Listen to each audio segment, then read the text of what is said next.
I'm Dylan Baines coming at you live on behalf of Footbin to provide you a comprehensive deconstruction of the 4-2-2, a formation which has proven to be very overpowered, especially since the latest holiday patch. First up, the tactics. Now these are pretty standard and not much has actually changed from the previous 4-3-2-1 which we deconstructed last week, but what I will say is the offensive tactics in terms of build-up play as well as chance creation will have some slight changes to the custom tactics. First up, we have width. Now this is rather a wide formation in nature, so we're going to want to have our width set to pretty much standard, around 45 to 50. You can play around with this, but I do recommend between those two numbers because in general, as I said, the 4-2-2 is wide in nature.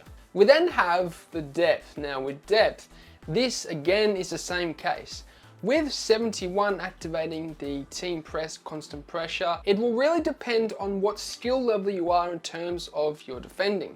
If you're a high caliber player, I do recommend 71 depth or above because you will have the ability to control your whole defense with right stick switching as they push up and squeeze the opponent. But for those who don't know how to right stick switch constantly and control their whole entire defense, I recommend keeping it under 71 depth so that you can practice keeping your defensive line in the dedicated shape of the 4-2-2 to ensure that you're not dragging anyone out of their positions or leaving gaps and holes in the defense, because that is what 71 depth will do.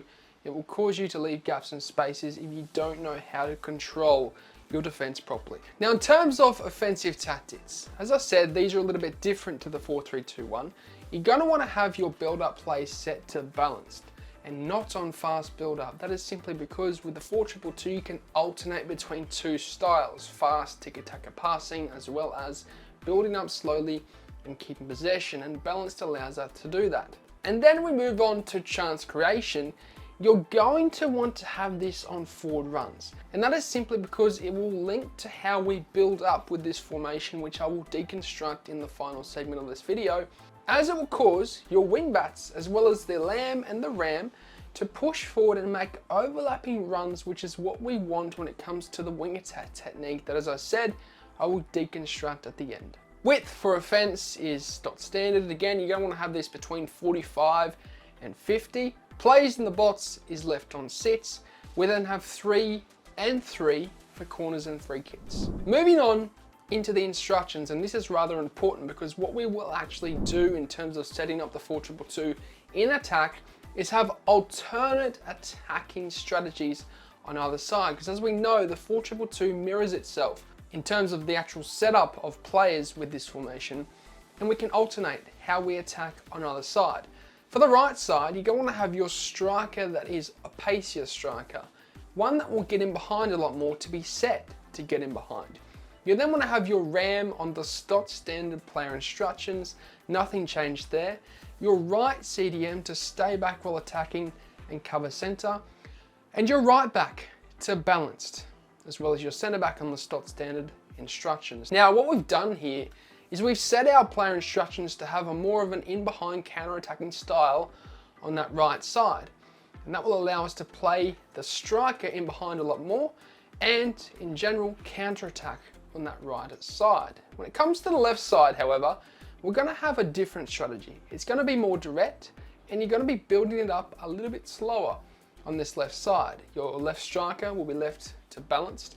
That is so he comes and receives the ball when you're building up on that left side, so you can build it up a lot better. And then in terms of the lamb, that is the standard player instructions. You're wanting him to roam around that position and offer for the ball in the majority of cases. The left CDM, the same as the right, it's stay back while attacking and cover center. You're then wanting to have your left back set to stay back while attacking. That is so he essentially stays back and offers more for the ball when you're building up on that left side, and so he is not making as many overlapping runs compared to the right side. This will allow you to build it up, play more direct on the left side compared to the right side. Now in terms of the build-up strategy, I highly recommend with the 4-2-2 you guys sticking to a certain side once you've passed out, to that side. So let's say you've won the ball back and you pass out to the left. We're playing more direct and we're keeping it to that left side without switching the ball over.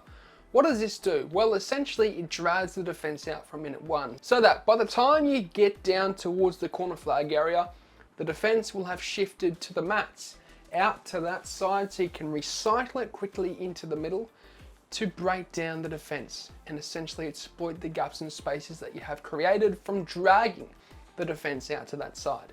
It's the same with the right side. If you pick the right side to build up, let's say you pass out to that right back, you then want to keep it to that side. You want to split the pitch in half and keep it to that particular side and build up within that side, so that by the time you get down towards the end, you've once again dragged the defense out. And what you will notice is, if you do this, if you stick to this style, if you stick to this attacking strategy, by the time you get down to the side of the wing where you're attacking, the whole defense will have shifted, and if you're quick enough with the recycle into the center, you'll be able to exploit those gaps and spaces and score some goals.